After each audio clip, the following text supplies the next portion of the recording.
এবার এই ছিল আমার ফোন হারানোর গল্প, হারানো না, ফোনটা ছিনতাই হওয়ার গল্প। আর কেন আমার এই ভিডিওটা শেয়ার করা, কারণ আমি অনেককেই দেখি ওই ঘটনার পর থেকে আমি তো অ্যাটলিস্ট সেটা করি না, ফোনটা স্ন্যাচ করলো কেউ, নিয়ে ঠিক এই রাস্তা দিয়ে বেরিয়ে সোজা এইদিকে চলে গেল।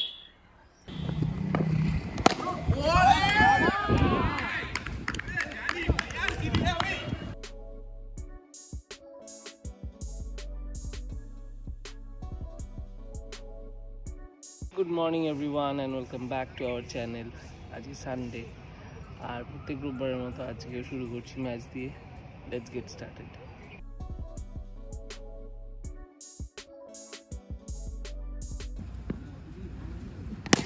হাতে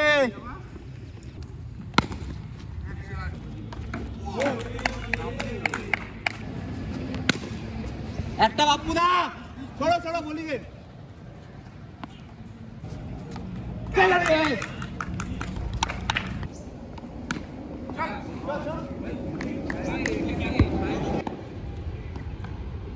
ধীরে দে না ভাই, ধীরে দে এই আউট ক্যাচ ধর এ বাবা a lovely shot shot lovely ভাই শট না না না না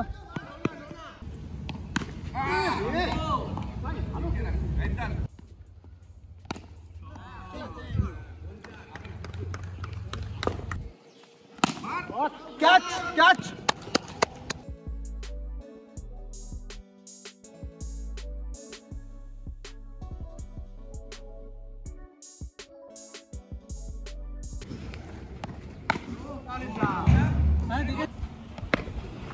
এই যে এদিকে আউট হয়ে গেছে।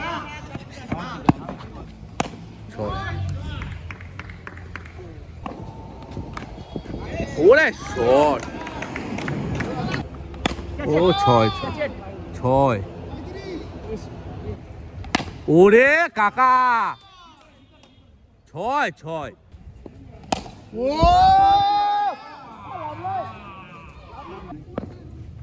হ্যাঁ গুড প্লে ভাই, গুড প্লে।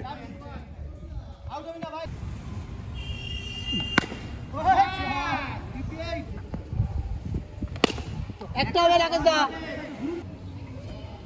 শট, 5 বলে যে লাস্ট বল। এদিকে এদিকে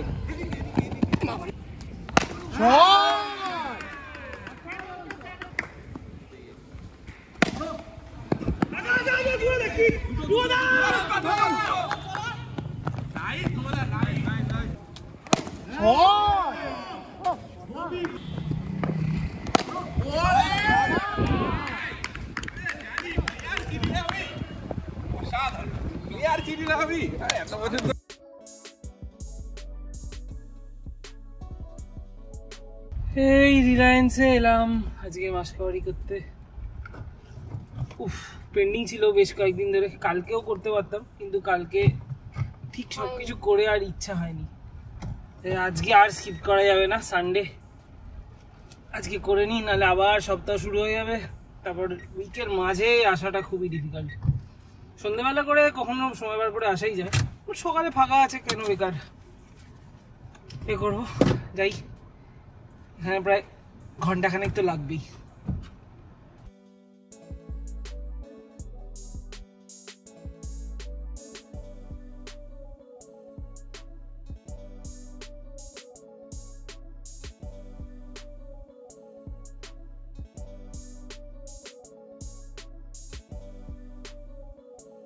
এই গাড়ি আনতে গেছে।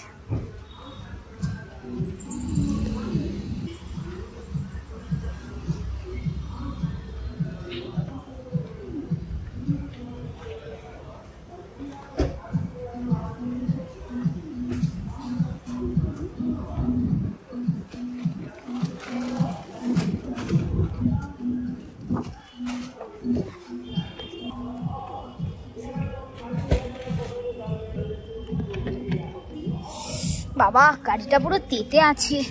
তাও টেম্পারেচারটা কমেছে বলে, হ্যাঁ নাহলে পুরো শাখা বুম হয়ে যেত। এসিটা চালাও বাবা, এসি বাড়াও বাড়াও বাড়াও, ঠান্ডা হোক। ঠান্ডা ডুডুম ডুডুম ডুডুম ডুডুম ডুডুম ভিজ কে আও। আচ্ছা, আমার একটা গল্প শেয়ার করার আছে, খুবই ইম্পর্টেন্ট। আর সেটা শেয়ার করার আরও কারণ হচ্ছে, রিসেন্টলি এই ঘটনাগুলো আমি প্রচণ্ড দেখতে পাচ্ছি। সেটা হচ্ছে হাত থেকে ফোন নিয়ে চলে যাওয়া। আমার সাথে সেম জিনিসটা ঘটেছে। আমার সাথে এই ঘটনাটা যদিও ঘটেছে প্রায় তা 1 বছর হতে চললো, তবে তার মাঝে আরও 2-3টে খবর আমি তো পেয়েছি। একদম রিসেন্টলি হচ্ছে পরশুদিন রাত্রিবেলা আমাদের ওখানে একজন জোম্যাটোর একটা ছেলে খাবার ডেলিভারি করতে যাচ্ছিল, ওর বাইকের সামনে থেকে তুলে নিয়ে চলে গেছে। ছেলেটি ছেলেটি খুবই অসহায় হয়ে পড়েছিল যখন ফোনটা নিয়ে চলে যায়। কারণ সে জোম্যাটোর ফুড ডেলিভারি করে তার রোজগার করে, এবং তাছাড়া সেটা তার কাজের একটা খুব ইম্পর্টেন্ট জিনিস। তো এটা খুবই খারাপ লাগে আমার শুনে, এবং যেহেতু সেম ঘটনাটা আমার সাথে ঘটে, তাই আমিও ভাবলাম যে এটা আমার অ্যাটলিস্ট যে কজন দর্শক আছে তাদের সাথে শেয়ার করি, যদি তারা একটু সচেতন হতে পারে, অথবা এই ঘটনাটা ঘটার পর কি কি স্টেপ নেওয়া উচিত বা আমি কি স্টেপ নিয়েছিলাম তার থেকে কিছু এক্সপিরিয়েন্স যদি একটু বিফোর হ্যান্ড থাকে, সেটা আমার মনে হয় ভালো। তাই বেশি কথা না বাড়িয়ে এই পুরো ঘটনাটা, ফোনটা হাত থেকে নিয়ে চলে যাওয়া, তারপরে পুলিশের কি প্রসেস, তারপরে ফোনটার কি হলো, এর সমস্ত ডিটেল আমি যতটা শর্ট ভাবে শেয়ার করতে পারবো ততটাই আমি করার চেষ্টা করব। ঘটনাটা ঘটে আজ থেকে অলমোস্ট 1 বছর আগে, এরকম মে মাসেই একদিন রাত 12:30টার সময়। কেন রাত 12:30টায়, কোথা থেকে কি কনটেক্সটে আমি ওই জায়গায় ছিলাম সেইটাই আজকে ডিটেলে যাচ্ছি না। তো ঘটনাটা যেখানে ঘটেছে, আগে চলো তোমাদের সেখানে নিয়ে যাই আর দেখাই যে জিনিসটা কোথায় কি হয়েছিল। তার আগে আমি এটা বলে নিই যে আমরা নিচে দাঁড়িয়েছিলাম গাড়ি নিয়ে, গাড়িতে কয়েকটা লাগেজ ছিল, সুপর্ণার দিদি উপরে তোলার জন্য এসেছিল, এবং আমি গাড়িটা ওখানে ওয়েট করছিলাম যে লাস্ট লটের সময় একবারে নিয়ে উপরে উঠবো। আগে চলো দেখাই কোথায় ঘটনাটা ঘটেছে, তারপর বাকিটা বলছি। আচ্ছা, আমি যখনই এই বাড়ি আসি গাড়িটা এই সামনে থাকে, এটা হচ্ছে ফ্ল্যাট, আর এটার সামনে এখানে গাড়িটা রাখি। তো ওই দিন কি হয়েছিল, ওই দিন আমি এই রাস্তার তখন বাজে 12টা 12:30, এইখানে গাড়িটা রাখা, আর আমার কি মতি হয়েছিল, আমি ঠিক এইখানটা দাঁড়িয়ে এই গাড়িতে হেলান দিয়ে আমি ফোন ইনস্টল করছিলাম। সেদিন রাত্রিবেলা আমার একটা ডিপ্লয়মেন্ট ছিল, তাই আমি টিমসের চ্যাটস দেখছিলাম যে কিছু এসছে কি আসেনি। আর তখনই এবার আমার তো চোখ ছিল মোবাইলের দিকে। এবার এই দিক থেকে রং সাইড, মানে গাড়ি কিন্তু এই দিকে যায়, এই দিক থেকে রং সাইড থেকে একটা বাইক আসে। বাইকটা যতদূর আমার ধারণা এই স্ল্যাবটা থেকে ভিতরে ঢোকে, আর আমার হাত থেকে, আমি এখানে দাঁড়িয়েছিলাম, আমার হাত থেকে জাস্ট আমি ফিল করি যে ফোনটা স্ন্যাচ করলো কেউ, নিয়ে ঠিক এই রাস্তা দিয়ে বেরিয়ে সোজা এই দিকে চলে গেল, স্ট্রেট এদিকে রং সাইড দিয়ে। তখন বাজে 12:30 1টা, বেরিয়ে চলে গেল। আমি একটু দৌড়ে গেলামও, গিয়ে যখন পেলাম না, আবার ব্যাক করে এসে গাড়ি নিয়ে আমি ঘুরিয়ে চিড়িয়ামোড় অবধি গেছি, কিন্তু তাদের দেখা পাইনি। এইটা ছিল ঘটনা। এবার তারপর কি কি হয়েছে সেটা আবার উপরে গিয়ে বলছি। দেখলেই তো কোথা থেকে এসে নিয়ে গেছে। এবার নিয়ে যাওয়ার পর যেরকম বললাম, আমি চিড়িয়ামোড় অবধি গেছিলাম, গিয়েও পাইনি। তখন তো হন্তদন্ত হয়ে ঘুরছি। বাড়ি এলাম, এসে বাড়ির সবাইকে জানালাম, জানিয়ে সঙ্গে সঙ্গে কল ব্যাক করার চেষ্টা করলাম, এবং আমার হাত থেকে যখন নিয়ে যায় তখন ওটা অবশ্যই আনলকড অবস্থায় ছিল, কারণ আমি স্ক্রল করছিলাম। এবার আমার সেটাও একটা চিন্তা ছিল যে ওই সময় যদি কোনো ডেটা ওরা নেয় বা কিছু না, কিন্তু যারা চুরি করছে তারা তো আর আমার ডেটার জন্য করেনি, তারা ওই পেটি চোর এবং তারা ওই এগুলো বিক্রি করে দেওয়ার জন্যই করেছে। অবশ্যই তারা লক করে ফোনটাকে সুইচ অফ করার চেষ্টা করে, কিন্তু আমার প্রথম 2-3 বার রিং হয়, তখন কেউ ধরেনি। তারপর আস্তে আস্তে রিং করতে করতে আমি দেখলাম সুইচ অফ হয়ে যায়। আমি বেশি দেরি অবশ্য করিনি, 2 দাদা, সুপর্ণা দিদি আর আমি থানায় সঙ্গে সঙ্গে যাই। থানায় যাওয়ার পর আমাকে বলা হয় যে একটা জেনারেল ডায়েরি করতে। তো যথারীতি অ্যাজ এ প্রোটোকল, অনেকেরই নিশ্চয়ই এতদিনে ফোন অন্য জিনিস হারিয়েছে, তো সেরকমই আমি ডায়েরি করি। এবং ওরা বলে যে এটা ওদের একটা ট্র্যাকার আছে যে কলকাতা পুলিশের, যেটা নাকি লালবাজার থেকে অপারেট হয়, এবং সেখানে আমার ফোনের IMEI নাম্বার, এভরি ডিটেলস আমি শেয়ার করি ওদের সাথে, সেইগুলো ওরা নিয়ে নেয় এবং জেনারেটও করে দেয়। এবং ওদের বক্তব্য, ওরা ওই ডিটেলটা ওদের ওই ট্র্যাকিং সিস্টেমে আপলোড করে দেবে, এবং ওখান থেকে যখন ওরা কোনো ইনফরমেশন পাবে তারপর ওরা অ্যাকশন নেবে। আর বলা শুরু করার আগে আমি এটাও বলে দিতে চাই যে এই যা যা ঘটনা ঘটেছে এগুলো সব আমার সাথে ঘটেছে, এবং আমি আমার নিজের এক্সপিরিয়েন্স থেকে বলছি। অন্য কারো কিন্তু অন্য এক্সপিরিয়েন্সও থাকতে পারে, এবং বিভিন্ন ঘটনা বিভিন্ন প্রোটোকলের মাধ্যমে হয়েছে, তো সেই প্রোটোকল নিয়েও আমার কোনো বক্তব্য নেই। আমার যে ফোনটা হাত থেকে নিয়ে চলে যায় ছিনতাই করে সেটা ছিল আইফোন 12। এবার যারা আইফোন ইউজার তারা জানো যে ফাইন্ড মাই আইফোন বলে একটা অ্যাপ্লিকেশন আছে আমাদের ফোনে। আশা করি অনেকেই এটা অলরেডি জানো এবং ট্র্যাক করো, কিন্তু যেটা আমার বলার যে এরকম কোনো ঘটনা ঘটলে কিন্তু ওই অ্যাপ্লিকেশনটা একদম রাইট কাজ করে। এবার আমি ওই দিন রাত্রিবেলা বাড়ি চলে আসি এবং তখন ট্র্যাক করার চেষ্টা করি। সেদিন আমি রাত্রিবেলা কিছু দেখতে পাই না। পরের দিন আমি থানায় আরেকবার যাই জাস্ট ফলো আপের জন্য যে কি করতে হবে কি না। তারা আমায় ক্লিয়ারলি বলে যে তারা অলরেডি ট্র্যাকিংয়ে বসিয়ে দিয়েছে, যখন তারা কোনো সিগন্যাল পাবে এবং এইভাবেই এটা হয়ে আসছে তো তখনই তারা আমাদের সাথে শেয়ার করবে। আরও একটা জিনিস বলার, যেটা না বললেই নয়, আমার এক কাকিমা আছেন, আমি নাম ডিটেলে যাচ্ছি না, কিন্তু তিনি আমাকে এই প্রসেসটায় প্রচুর হেল্প করেছেন, বারংবার হেল্প করেছেন এবং তিনিও পুলিশের সাথে ফলো আপ করে আমাকে বিভিন্ন ইনফরমেশন পেতে সাহায্য করেছেন। তাই জন্য সত্যি মানে যার কথা বলছি সে তো যদি ব্লগটা দেখে সে বুঝতেই পারবে। তাই থ্যাংক ইউ কাকিমা ফর দ্যাট, রিয়েলি অ্যাপ্রিসিয়েটেড। এবার কাট 2, 7 দিন পর থেকে আমি দেখতে পাই আমার ফাইন্ড মাই আইফোন একটা লোকেশন দেখাচ্ছে যে যেখানে আমার ফোনটা অন হয়েছিল। ফাইন্ড মাই আইফোন এই অ্যাপ্লিকেশনটা এইভাবে কাজ করে যে আইদার ও কোনো ইন্টারনেট কানেকশনের আশেপাশে এসছে, অথবা ওর মধ্যে কোনো সিম কার্ড পড়ানো হয়েছে, অথবা আশেপাশ দিয়ে কোনো ট্র্যাকড আইফোন গেছে যেটার মাধ্যমে ও সিগন্যালটাকে ক্যাচ করতে পেরেছে। এই 3টে ভাবে ফাইন্ড মাই আইফোন কাজ করে। আমি জানি না কোন ঘটনাটা ঘটেছে, বাট আমার এক্স্যাক্ট লোকেশন আমি আমার ফোনে দেখতে পাই। আমি আমার যে লোকেশনটা ওখানে দেখাচ্ছিল অন্যদের হয়তো তা দেখাবে না, তাই আমি লোকেশনের ডিটেলেও যাচ্ছি না, কিন্তু আমার যে লোকেশনটা দেখায় এবং সেখানে একটা এক্স্যাক্ট দোকানের নাম দেখাচ্ছিল যেটা আমি গুগল করে দেখতে পাই সেটা একটি ফোন রিপেয়ার শপ। তাই অবভিয়াস মেক সেন্স যে ওখানেই ফোনটা গেছে এবং ওখান থেকেই ফোনটা বিক্রি হয়ে যাওয়ার সম্ভাবনা।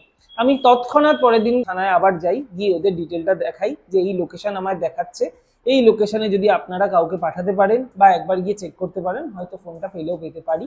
কিন্তু অ্যাজ আ প্রোটোকল ওনাদের বক্তব্য ছিল যে আমার দেওয়া কোনো লোকেশন বা কোনো আমার ফোনের থার্ড পার্টি অ্যাপ্লিকেশন থেকে, যদিও এটা থার্ড পার্টি নয় বাট স্টিল আমার ফোনের অ্যাপ্লিকেশন থেকে আমার ডিটেল বা আমার দেওয়া লোকেশনে ওরা যেতে পারে না, এটা রুলের বাইরে। যদি ওদের ট্র্যাক মেশিন থেকে ওরা লোকেশন ট্র্যাক করে থাকতে পারতো তাহলেই ওরা যেত, আদারওয়াইজ আমি যেটা দিচ্ছি সেটার ভিত্তিতে ওরা যদি যায় গিয়ে না পায় সেখানে একটা প্রশ্ন থেকে যায়।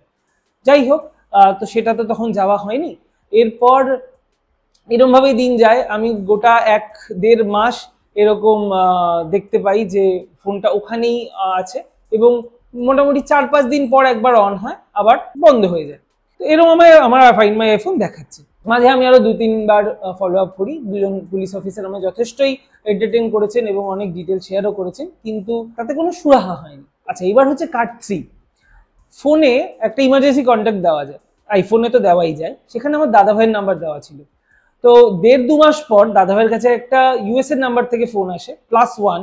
আর ইউএসএর নাম্বার কারণ আমি এটা জানি, কারণ আমার ইউএস ক্লায়েন্ট যেহেতু আমারও বিভিন্ন ফোন ওই নাম্বার ওরম নাম্বার থেকে আসে।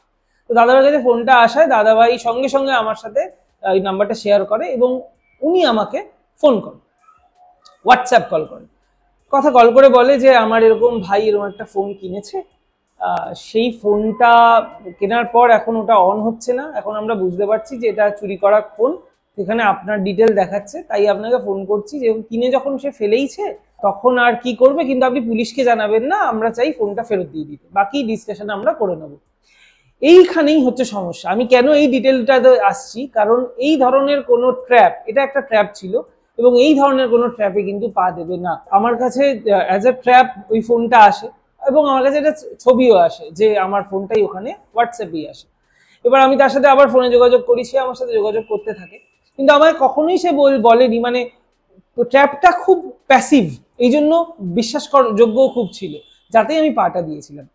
আমার কাছে এই কলটা 2-3 বার হওয়ার পর, কমিউনিকেশন হওয়ার পর, আমি থানায় অবশ্যই আমার যাওয়ার প্ল্যান ছিল, কিন্তু ঘটনাটা খুব তাড়াতাড়ি হয় এবং ওই রাতের মধ্যেই ব্যাপারটা চেঞ্জ হয়ে যায়। আমার কাছে একটা SMS আসে, তখন SMS থেকে এই আসে যে আইক্লাউডের নাম্বার থেকে একটা SMS আসে আমার অ্যাকাউন্টে আমার ফোনটা ট্র্যাক করা গেছে। এটা দেখে আমি তড়িঘড়ি আমি লোকেশনটা ক্লিক করি, একটা লিঙ্ক আসে, ওটা ক্লিক করি এবং ওখানে অন্য একটা লোকেশন, কলকাতার, দক্ষিণ কলকাতার একটা লোকেশন দেখায় এবং আমি দেখতেও পাচ্ছিলাম যে ওটা ট্র্যাক করছে। এবার এইখানেই হয় সমস্যাটা, যে 5-6 সেকেন্ড ওটা হওয়ার পরেই সঙ্গে সঙ্গে আমার কাছে আইক্লাউডের আইডি পাসওয়ার্ড চায়। এবং আমি এই ট্র্যাপটায় পা দিয়েই আমি সঙ্গে সঙ্গে লগ ইন করে দেখতে যাই যে কোথায় দেখাচ্ছে।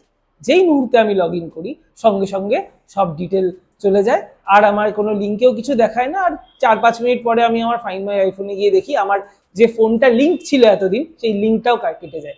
তো এটা একটা অদ্ভুত রকমের ট্র্যাপ, মানে এত বেশি ইন্টেলিজেন্স দিয়ে ট্র্যাপটা করা যে কেউ আমার থেকে ডাইরেক্ট কোনো ডিটেল চাইছে না, কিছু চাইছে না, কিন্তু আমার মাথার সাথে অ্যাকচুয়ালি প্লে করে আমার থেকে আইক্লাউডে যেই মুভমেন্টে আমি আইডি পাসওয়ার্ড দিয়ে লগ ইন করলাম সঙ্গে সঙ্গে ওদের কাছে অ্যাক্সেসটা চলে গেল, ওরা ওটা চেঞ্জ করে ডিলিঙ্ক করে দিল আমার আইক্লাউডের অ্যাপের সাথে। যথারীতি ওই দিনের পর থেকে আমি আর ফোনটাকে দেখতেও পাইনি, ট্র্যাকও করতে পারিনি, এবং আমার ফোনটা পাওয়ার আশাও চলে যায়। এখনো অবধি তার কোনো ইনফরমেশন নেই এবং আমার আপাতত আর আশাও নেই। এবার এই ছিল আমার ফোন হারানোর গল্প, হারানো না, ফোনটা ছিনতাই হওয়ার গল্প। আর কেন আমার এই ভিডিওটা শেয়ার করা, কারণ আমি অনেককেই দেখি ওই ঘটনার পর থেকে আমি তো অ্যাটলিস্ট সেটা করি না, এবং যখনই আমরা রাস্তায় ফোন নিয়ে ব্লগ করি আমাদের হাতে একটা ব্যাগ মতো আছে যেটা হাতের মধ্যে লাগিয়ে নিই যাতে কেউ টান মারলেও হাত থেকে না বেরোয়। এবং আমি অনেককেই দেখি রাস্তায় তারা দাঁড়িয়ে স্ক্রল করছো বা যেতে যেতে ফোন দেখতে দেখতে যাচ্ছ বা কোথাও একটা দাঁড়িয়ে দেখছো, একটু সচেতন হয়ে থেকো। আজকাল কিন্তু এর পরিমাণ প্রচন্ড বেড়ে গেছে, আর হাত থেকে এক ঝটকায় ফোনটা নিয়ে বাইকে চলে গেলে কিন্তু টের পাওয়ার, ওইখানে রিয়াকশন করার কোনো সময় থাকে না। তাই প্লিজ বি কশাস। আমারটা গেছে যাক, কিন্তু চাই এই ভিডিওটা তোমরা দেখে থাকলে যাতে তোমাদের ফোনটা না যায়, সেটাই চাইবো। এইটুকুই আমার বলার ছিল। আমার কোনো ফোন ফেরত পাওয়ার আর আশাও নেই। তোমরা একটু সচেতন থেকো। আজকের ভিডিওটা এখানেই শেষ করছি। কিছু ভালো লেগে থাকলে please do like, share and subscribe. দেখা হচ্ছে পরের ব্লগে।